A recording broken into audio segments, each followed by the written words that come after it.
Dúvidas? Professor, eu tenho uma dúvida.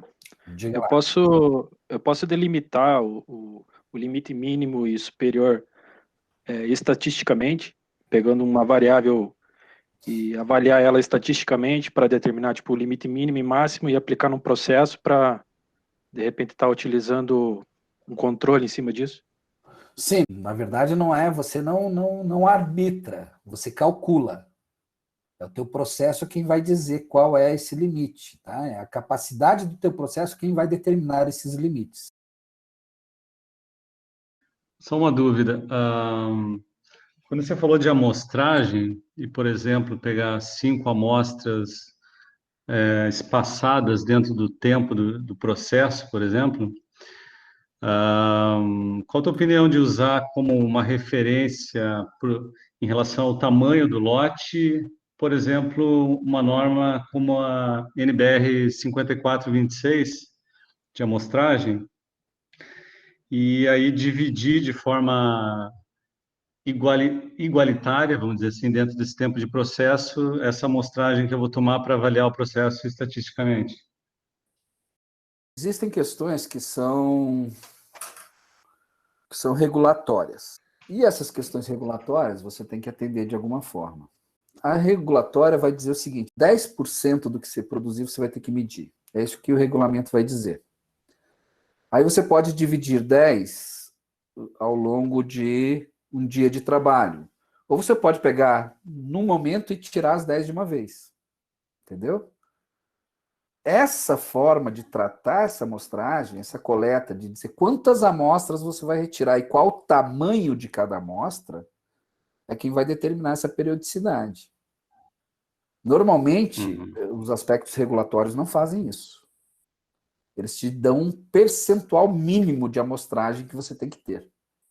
Ou, alguns deles fazem o que a gente chama de PP e PPK, com tudo pronto para a expedição. Aí você vai tirar aleatoriamente algumas amostras para fazer a medição. Aí não é o processo mais que você está medindo.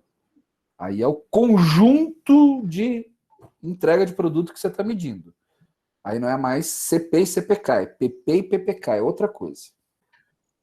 As indústrias normalmente consideram o tamanho do lote como a população, usando essa NBR 5426, determina o tamanho da amostra com base nisso, né? Isso. Para fazer o controle em processo, vamos dizer assim. Aí você faz e mede uma vez só, daí você está morto. Olha só, você vai fazer 5.000 peças, o teu lote é 5.000 peças. Ele diz que você tem que ter 10%. Então você vai fazer 5.000 peças e vai medir 500 peças no final. Aí você vai medir as 500 peças e vai ver que ela não está estável.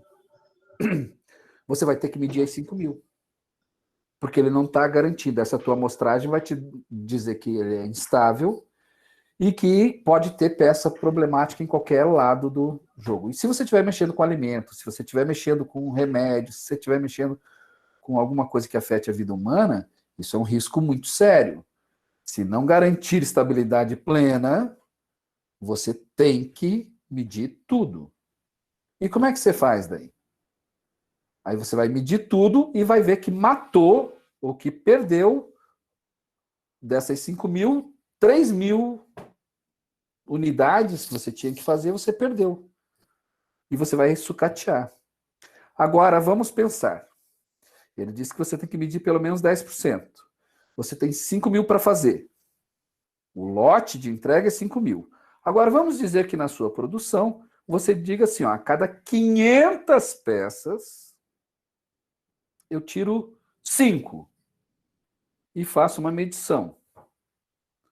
Tudo bem? Essas 5 que você vai estar tirando, a cada 500 produzidas, vai te dar um norte dentro da carta para dizer se o seu processo está estável ou não está, se ele está andando dentro da linha ou não está. Se ele for desviar, você pode atuar no processo antes de você matar aquelas 3.000 que você acabou de jogar fora lá, porque só foi medir esses 10% no final da linha. Então, o que a norma diz? A norma diz que você tem que garantir que o que vai chegar no cliente é tanto. A norma rege a detecção. O que o CEP faz é justamente o contrário. O CEP trabalha a prevenção, é não deixar o erro acontecer. Uma abordagem proativa, né? Isso. Então, se você vai usar isso que a norma pede e usar só isso em fim de linha, você está gerando um gasto, é aquilo que estava escrito ali atrás. Você está pagando gente para fazer coisa errada, para produzir peça que vai para o lixo, para matar a tua matéria-prima, para gastar o tempo e gastar o salário que ganha ainda. Então, quando você faz essas medições de lotes minorizados, se você vê lá que no primeiro lote você mediu, deu perto do centro, ou deu abaixo do centro, o segundo deu acima, depois se deu 3, 4, 5 acima, subindo, está mostrando uma tendência que o seu processo vai desviar. Então você vai ver que na peça, quando chegar no lote, quando chegar 2.000 peças, 2.500 peças no lote, ele vai estar caindo fora já da estabilidade. Então você interage antes dele cair fora e continua produzindo até as 5.000 saírem boas. Essa é a ideia. E só uma dúvida complementar, é muito comum em processos farmacêuticos fazer análise de tendência, né, em cima de resultados de monitoramento, seja do parâmetro que você queira acompanhar. Estatisticamente falando, que ferramentas eu posso usar para fazer análise de tendência?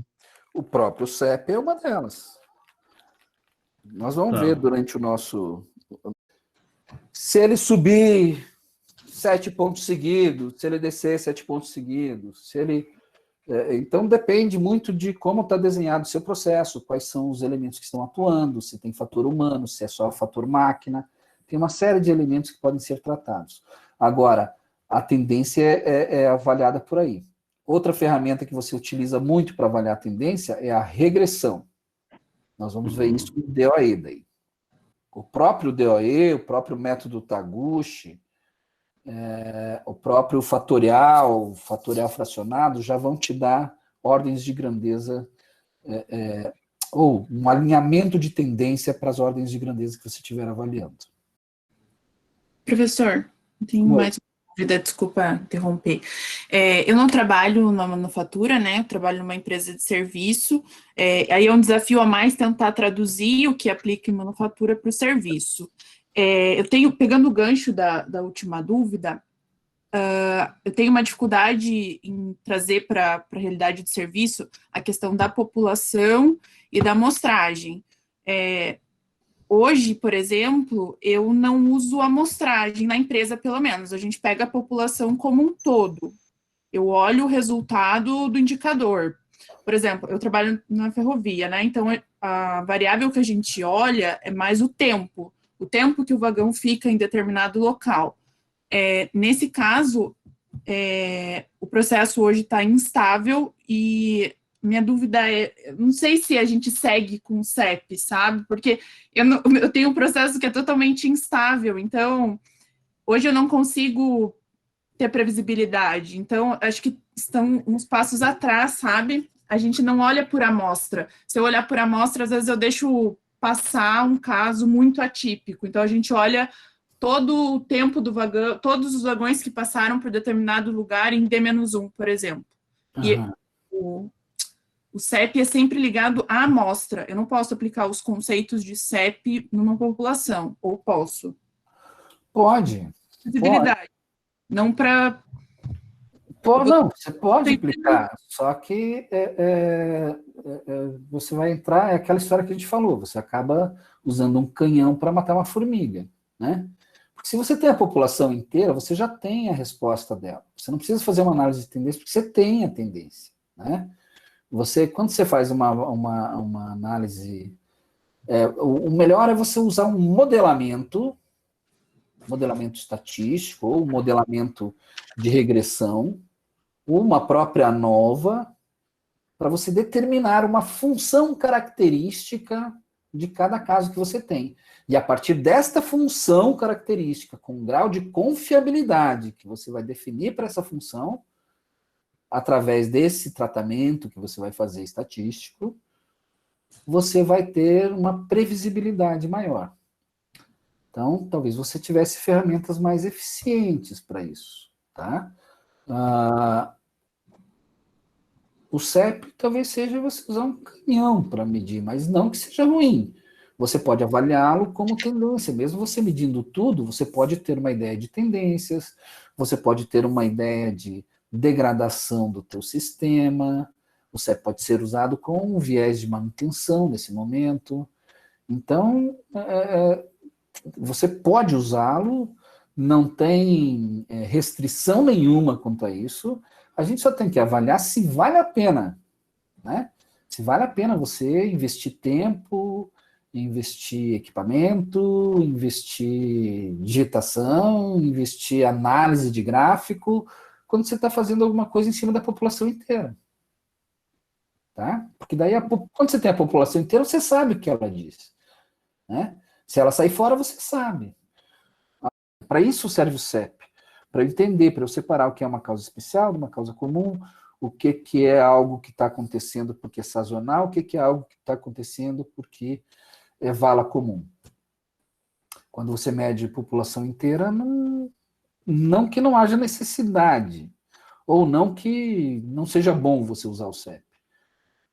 Mas talvez você esteja, a gente tinha que analisar cada caso, mas talvez você esteja usando um canhão para matar formiga.